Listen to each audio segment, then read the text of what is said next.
Pete Carroll is out as Seattle Seahawks head coach, ending a huge era up in Seattle.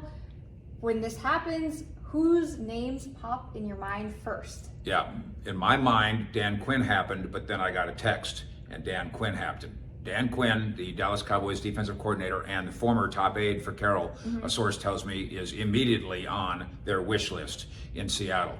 Quinn, of course, has over the last couple of years talked to me and others about how much he likes it here, a lot of things to be accomplished still here and all that, but a chance to go back to Seattle and be the boss, that's an attractive idea. I just spoke with J-Ron Curse in the locker room for the Dallas Cowboys, and he said, when it comes to Dan Quinn's name being linked to some of these head coaching jobs, he's earned every single mention. That's a great way of looking at it, rather than looking at it as, oh no, what are we going to do? Because eventually, Dan Quinn's not going to be here. Eventually, we're all not going to be here. So you better figure out an alternative plan. And the Cowboys have people on their staff, by the way, in Joe Witt and others, Harris, who could, in theory, jump up and grab that role here. Meanwhile, in Seattle, that's a good match, but they could also look at young guns, and I think they will.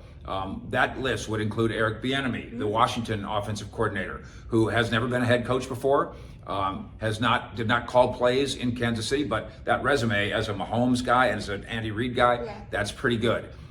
We can go to the Houston Texans, Bobby Slowick, son of an NFL assistant coach, and Bob Slowick, who used to be in Dallas, by the way. He's done incredible things in Seattle, in Houston.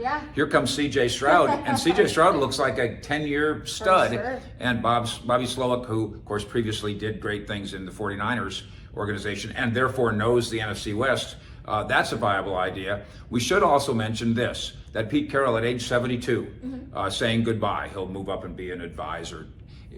This is happening right along the same time, of course, that in New England, they're trying to decide what to do with their 71-year-old legend in Bill Belichick. So time waits for no man. You get to be 71, you get to be 72, and maybe you get to move on from your existing perch. That's definitely happening now with Pete Carroll. It certainly looks like it's going to happen in New England with Bill Belichick. Ripples across the entire league.